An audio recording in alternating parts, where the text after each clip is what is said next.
Hello and welcome to Illuminati Gaiden, a YouTube channel dedicated to bringing knowledge, history, philosophy and art to a wider audience. And as this is my first video, I thought it fitting to talk about one of the earliest works of Western literature, the Iliad. It's rare, if ever, that any of us can say that we hold in our hands something that changed the course of human history.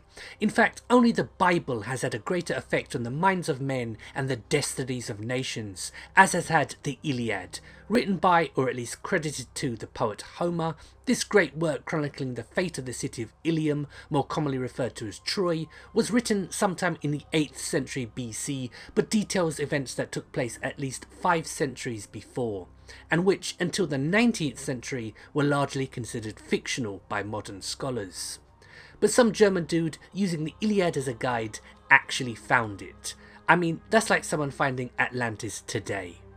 So who was Homer, and why nearly 3,000 years later are his epic poems still widely read and studied all over the world? Well, even ancient audiences questioned whether Homer existed or not, because as you can imagine, many legends about him sprung up. And while some of these can be easily dismissed as poppycock, others have more of a ring of truth about them, like the fact that he may well have been blind, or that he was simply a teller of tales that didn't actually write the great poems, but instead had them memorized as oral traditions had taught.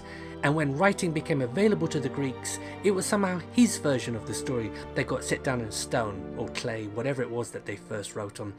But whether it was one great man or hundreds working over centuries is largely irrelevant.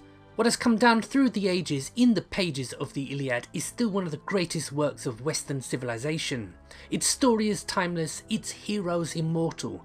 From the wrath of Achilles to the Trojan horse and the sack of Ilium, as the gods of the Greek pantheon watch and intervene on both sides, as the tragedy, heroism, honour, revenge and futility of war are set against the backdrop of the impregnable walls of Troy.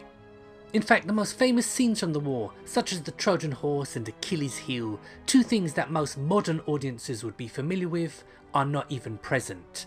The Iliad concerns itself with the final days of the Greeks' 10-year siege of the walled city, and centres around Achilles, who feels slighted by Agamemnon, commander of all the Greeks, and withdraws from battle, leaving the Greeks to fight a more motivated than ever enemy.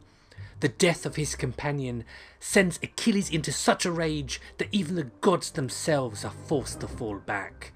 And with the death of the Trojan hero and leader Hector at his hands, the fate of the city is sealed. But it is a hollow victory for Achilles, as he knows he is destined to die before Troy falls. And the book ends as Achilles returns Hector's body to Priam, his father, for burial.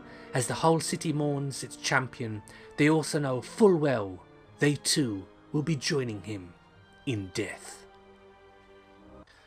So this has been a brief look at one of my favourite books, the Iliad. I hope you enjoyed, and if you did, please share, like, comment and subscribe.